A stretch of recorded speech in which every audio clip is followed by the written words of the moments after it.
Tutto rinviato, il giudice Antonello Fabbro si è riservato di decidere. La vicenda del crack Veneto Banca entra in aula al Tribunale di Treviso. Alle 9:30, terzo piano, l'udienza. Sul tavolo la richiesta della Procura di dichiarare lo stato di insolvenza dell'istituto al momento della liquidazione del giugno dell'anno scorso. Se questo venisse accettato potrebbe di fatto aprire il processo per la bancarotta e allontanare lo spettro della prescrizione che spaventa tanto i risparmiatori. Ma l'ipotesi di insolvenza viene respinta sia dall'ultimo consiglio di amministrazione presieduto da Massimo Lanza, oggi in aula, sia dai liquidatori. Nella memoria redatta infatti si sostiene che al 25 giugno 2017 la banca era in crisi ma non poteva definirsi insolvente. Punti diversi che dovranno ora essere valutati dal giudice.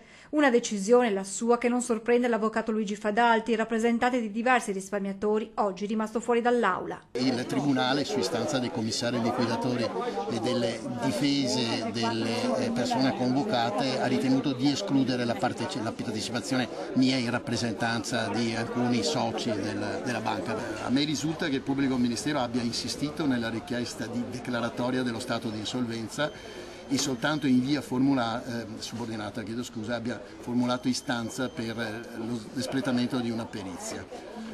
Posso ritenere che il Tribunale disporrà la perizia, mi sembrerebbe una soluzione assolutamente di buon senso. Perizia che dovrà accertare che cosa, avvocato? Che dovrà accertare se alla data della liquidazione coatta amministrativa, cioè al 25 giugno del 2017, la banca era o meno in condizione di assolvere con mezzi ordinari le proprie obbligazioni. Intanto non è stata ancora fissata la data della prossima udienza. Ho anche motivo di ritenere che il pubblico ministero formulerà, per quanto riguarda il procedimento pervenuto da Roma, la richiesta di rinvio a giudizio prima del periodo di sospensione feriale, quindi entro il mese di luglio.